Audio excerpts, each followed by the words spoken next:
Mais uma semana chegou, estamos gratos a Deus pelas bênçãos que Ele nos concedeu até este momento. Já estamos na quinta semana destes 3 meses em que temos um assunto particular sobre a família, a que nos dedicamos a compreender, a entender, a estudar sobre a graça e a orientação de Deus para que alcancemos aquilo que todos nós ansiamos, como maridos, esposas, filhos, os pais, os avós, todos nós ansiamos essa felicidade. E o Senhor não nos deixou sozinhos para alcançarmos, porque seria impossível. É com a sua graça, com o seu poder que poderemos alcançá-la. E por isso estamos gratos a Deus, porque através da sua palavra, a palavra bíblica, nós encontramos aí essas orientações que precisamos. Um bem-aja para todos vós, bem-vindos. Saudamos também, mais uma vez, tenho o privilégio e a alegria de ter aqui o meu marido. Seja bem-vindo, Paulo, também, neste momento. E vamos começar o estudo desta semana com mais um assunto, mas para isso precisamos da benção de Deus, então vamos orar juntos. Senhor nosso Deus, nosso Pai, obrigado pelo privilégio que é nosso de podermos partilhar a Tua Palavra. Agradecemos, Senhor, pela Tua revelação, que nos dá linhas de orientação muito claras para nós nos orientarmos na nossa vida. E obrigado acima de tudo, Senhor, porque para além da revelação, Tu nos disponibilizas o Teu Espírito de verdade, o Espírito Santo, para nos conduzir e para nos ajudar, motivar e dar o poder para fazermos a Tua vontade. Abençoa-nos, Senhor, na explanação breve desta lição, que os princípios que vão aqui ser enunciados possam tocar os corações de quem nos ouvir. Tudo isto nós te pedimos e pela fé te agradecemos, em nome de Jesus. Amém. Esta semana temos um convite, ou seja, um título bastante convidativo, Palavras Sábias para as Famílias. E achei muito interessante porque logo o primeiro versículo que é feito referência, que é o verso áureo desta semana, que é o confia no Senhor de todo o teu coração, de Provérbios, no capítulo 3, versículos 5 e 6. Não te estribes no teu próprio entendimento, reconhece-o em todos os teus caminhos e Ele endireitará as tuas veredas. Ou seja, para todos os assuntos na nossa vida, inclusive este da família, a necessidade que nós temos de confiar no Senhor, de desconfiar dos nossos próprios sentimentos e do nossa própria, às vezes, os nossos próprios pensamentos, quando ele diz aqui o teu próprio entendimento, e confiar no Senhor porque Ele endireitará, ou seja, acabará por nos ajudar a resolver os desafios que nós temos na nossa vida. E esta semana, seja qual for, foi isso que nós estudamos a fase da nossa vida, o livro de Provérbios tem conselhos muito diversificados para as diferentes etapas da nossa vida e das nossas dificuldades. E logo na lição do domingo aborda este assunto sobre a questão de saber escolher, saber esperar e saber, na graça de Deus, confiar que tanto ele como ela poderão ter do seu lado alguém que souberam esperar para um momento muito preciso da sua vida, que traz aquela bênção que também criada por Deus será essa mesma bênção que o casal tanto almeja e tanto anseia, que é a questão da intimidade sexual. É interessante que aqui no livro de Provérbios, no capítulo 5, são vários os versículos que nós encontramos onde Deus nos aconselha e nos dá esse SOS de dizer cuidado, porque neste aspecto da vida humana, da vida do casal, ele pode ser o casamento prejudicado ou mesmo um namoro prejudicado por um momento errado de recebermos essa mesma bênção. Não sei se queres explorar algumas ideias. Sim, eu começaria por dizer, Milu, que o livro de Provérbios, que é essencialmente o livro no qual se baseia esta lição, eu considero que é o melhor de todos os manuais de psicologia que pode haver. Em primeiro lugar, porque sabemos a sua origem, é da origem divina, não é? E depois, porque abarca uma grande gama, portanto, de situações que todos nós vivemos na vida. E relativamente a este assunto, que a lição desta semana aborda, como em todos os outros assuntos, nós temos que deixar que Deus guie e oriente a nossa vida. E sabes, Milu, acima de tudo, o facto de nós fazermos confiança ou não na palavra de Deus é que vai determinar se temos ou não fé nele. Porque se verdadeiramente eu tenho fé em Deus, então isso pressupõe que eu acredito que aquilo que Ele me diz é o melhor. Mesmo que às vezes eu possa não compreender, porque há uma diferença entre compreender e aceitar. E até o sentir. Exatamente. Por exemplo, eu posso não compreender aquilo que Deus me pede, mas no entanto eu raciocino da seguinte maneira: se Deus pede é porque é melhor, então eu aceito. mesmo sem compreender. Repare, eu costumo às vezes fazer esta comparação. Nós hoje todos lidamos com muitos aparelhos, por exemplo, computadores. Bom, a esmagadora maioria de nós não sabe como é que um computador funciona lá por dentro. Simplesmente não sabe. Mas, e se lhe pedissem para explicar, ainda seria pior, não é? Mas isso não impede que ele possa aceitar o facto de que, pelo menos, sabe utilizar, não é? Então, nós podemos também ter esta confiança singela, simples, daí que Jesus tenha dito, se não tiveres fé como uma criança, não entrareis no reino dos céus, que é simplesmente confiar. Deus disse, então, se eu tenho realmente fé, eu acredito, e ao acreditar, eu aceito aquilo que Ele me orienta. Acontece muitas vezes que quando nós pomos em prática aquilo que nós sabemos ser a vontade de Deus, mais à frente nós compreendemos o porquê que Deus nos tinha pedido para agir de determinada maneira. E esse aspecto da confiança, eu creio que é um desafio para os adultos, mas é mais um desafio, é um desafio ainda maior para os jovens. Exato. E neste aspecto da questão da sexualidade, porque tudo à nossa volta, a publicidade, a sociedade, as orientações, tudo apela a que hajam as duas coisas que são erradas já na sua base, que é uma intimidade sexual antes do casamento e depois também, através dos filmes, novelas, o que seja, as intimidades sexuais fora do casamento. Ou seja, tanto a nível de casal, como seja ele casado ou no namoro, esta confiança que deve haver da parte de nós, de todos nós, na palavra de Deus, para percebermos realmente que o Senhor não nos quer impedir de felicidade. Exato. Porque às vezes é isso que passa. Mas pelo contrário. Pelo contrário, é guardar-nos e preservar-nos e cuidar de nós para que esse momento que foi criado por Ele e que pode ser e quer Deus que seja essa grande bênção, seja realmente sentido pelo marido e pela esposa. Exatamente. E o inimigo, sabendo que isso é uma grande bênção, com certeza que a sua intenção é destruir. Sabes, Milu, eu lembro muitas vezes daquela frase de Jesus onde ele disse que assim como foi nos dias de Noé, assim será nos dias da vinda do Filho do Homem. Porque assim como nos dias anteriores ao dilúvio comiam e bebiam, casavam e davam-se em casamento. Exato. Há duas grandes pulsões, para usar a linguagem até da psicanálise, há duas grandes pulsões dentro de nós, em que uma delas é exatamente a sexualidade. E, portanto, nessas palavras de Jesus nós vemos que, por exemplo, os apetites alimentares e os apetites sexuais vão, de certo modo, orientar ou dirigir grandemente a vida dos nossos concidadãos. Se nós queremos verdadeiramente seguir a vontade de Deus, pois bem, essas duas áreas, a área alimentar e a área sexual, têm que estar realmente na mira da nossa atenção, porque o inimigo vai procurar com que nós possamos cair aí. Exato. E como diz aqui muito bem, portanto, a poderosa atração do amor ilícito que existe muito nos nossos dias e nós vemos isso, é na publicidade, é nos outdoors, é em tanta coisa, existem imagens, coisas apelativas à sensualidade, aos instintos, não é? E sobretudo para os homens, não é? Que são muito confrontados com imagens de mulheres que, tem-se que dizer, é verdade, são belas, claro que eles não vão escolher mulheres que não tenham padrões de beleza, de estética realmente os mais elevados, não é? Exatamente para poder atrair. E realmente nós vivemos num mundo que apela muito para o estímulo desses instintos e nós, com a ajuda de Deus, temos que realmente nos agarrar a Ele para nos protegermos. Agora, não gostaria também de dizer que nós, infelizmente, na nossa sociedade, vemos muitos que já cederam. Exato. Pois bem, para esses, felizmente, há esperança. Isso. Ou seja, não devem pensar que, por terem tomado um passo em falso, que agora perderam toda a esperança. Sejam eles namorados, sejam eles um casal. Exatamente.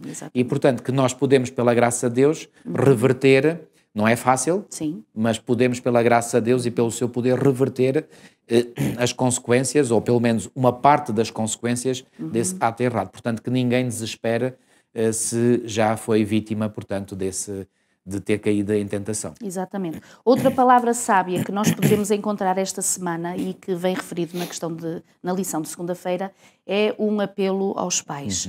E eu achei muito interessante aquilo que nós já sabemos, mas mais uma vez que nos traz este ensino e nos traz este alerta, é que os filhos olham para os seus pais em busca de várias coisas. Diz a lição, em busca de apoio, de afeto, de orientação e, sobretudo, de exemplo. E vários versículos nós tínhamos esta semana portanto, para estudarmos. Achei muito interessante, por exemplo, que o Provérbios dizer que a melhor herança que nós deixamos para os nossos filhos, já falámos nisso numa das lições anteriores, não é a questão das riquezas, porque elas não duram para sempre, mas é estas questões de orientações a nível do caráter, que os nossos filhos estão inevitavelmente a aprender connosco, porque nós transparecemos traços de caráter também. Tu como pai, eu como mãe, nós como marido e esposa, estamos a dizer alguma coisa aos nossos filhos. E o Senhor aqui dizia, por exemplo, quando num dos versículos, Provérbios, no capítulo 15, versículos 1, 18, ou no capítulo 16, por exemplo, o homem, o melhor exemplo que podemos dar aos nossos filhos, por exemplo, o dar respostas brandas, aquele que é longânimo, que sabe dominar o seu espírito. E creio que este é um desafio que nós temos como pais, que pelo stress da vida, pelas diferentes azáfamas que temos na nossa vida, às vezes o momento em que estamos a conversar com os nossos filhos nem é só sobre aquilo que eles fizeram, mas é todo um fardo que já temos em cima de nós, que quem depois acaba por receber esse mesmo peso acabam por ser os nossos filhos. Exatamente. Isso é terrível e pode começar a semear na mente deles sementes que depois crescem e que dão frutos terríveis. Exatamente. Portanto, eu gostei muito aqui dos conselhos que foram aqui dados no final da lição de segunda-feira. O primeiro, e isto é para os pais, no fim de contas, a coisa mais importante que um pai pode fazer pelos seus filhos é amar a mãe deles. Exato. Isto é muito importante. Ou seja, nós devemos, diante dos nossos filhos, nós pais, estou a falar para os pais agora, nós pais devemos sempre, diante dos nossos filhos, valorizar a mãe. Porque um filho... Eu lembro-me, quando eu era filho, eu, embora gostasse do meu pai, mas eu estava sempre mais ligado emocionalmente à minha mãe. Isso é absolutamente normal. E eu lembro uma vez o nosso filho pequenino, ele disse assim: papai, eu gosto muito de ti, mas gosto mais da mamã.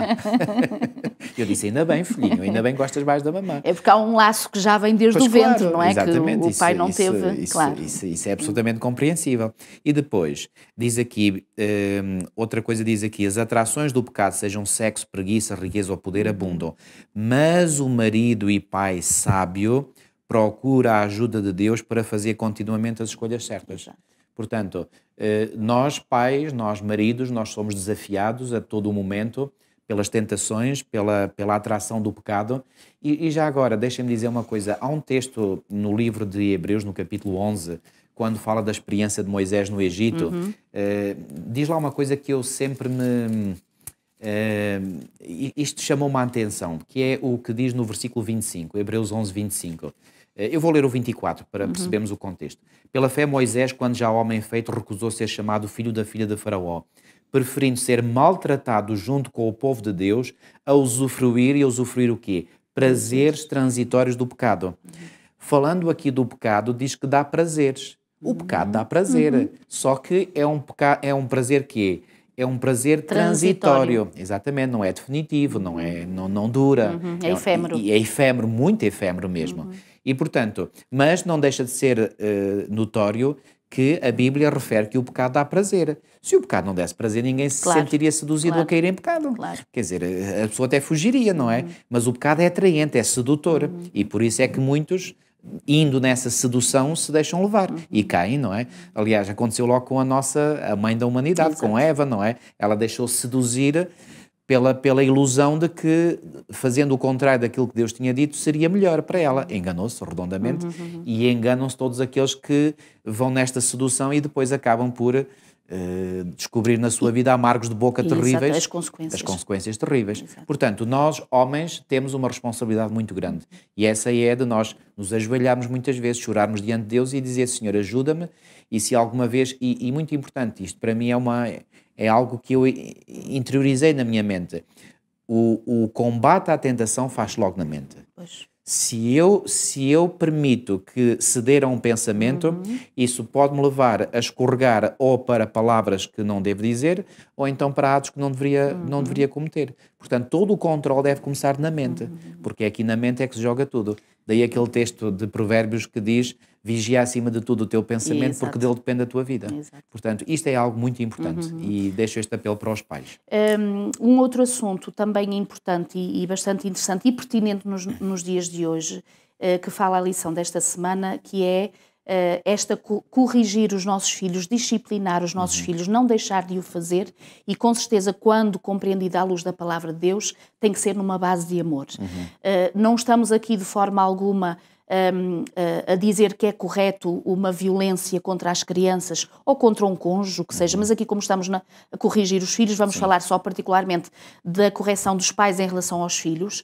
Essa disciplina tem que haver autoridade, tem que haver limites. Aliás, essa escritora conhecida, Ellen White, diz que os filhos que não são disciplinados são infelizes. Às vezes parece um contrassenso, mas é a realidade. Quando lá fora, na sociedade, é exatamente o oposto, ou seja, cada vez vemos mais esta desresponsabilização dos pais em relação à orientação dos filhos, mas esta disciplina aplicada numa base de amor é imprescindível para o correto crescimento da planta. Exatamente. Portanto, é algo de fundamental.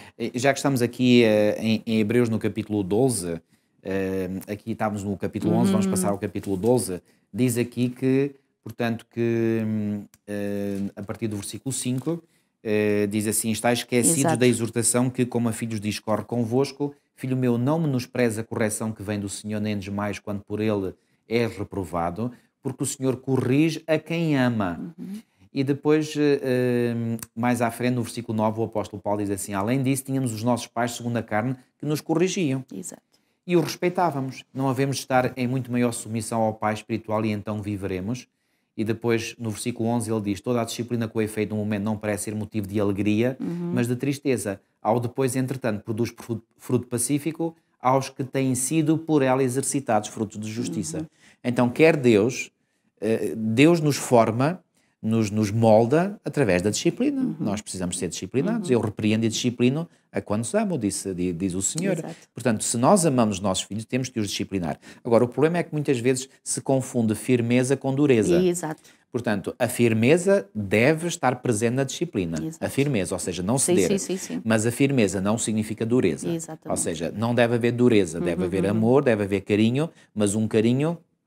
Ou seja, dando uma imagem, mão de uma mão de ferro, mas com uma luva bem fofa, ok? Portanto, não ser firme, mas com amor, com carinho. É como diz aqui os autores, através de Cristo a disciplina vai ser vista não como um castigo, nem como uma expressão de autoridade, mas como uma correção redentora. Exatamente. E é esta disciplina redentora que o Senhor aqui fala. Portanto, não é um esvaziar do meu temperamento porque estou aborrecido e a criança é que levou naquela hora porque até se calhar fez alguma coisa errado, mas e sobretudo Ellen White fala muitas vezes sobre isso, antes de corrigir dos vossos filhos, ide um bocado à parte e orai.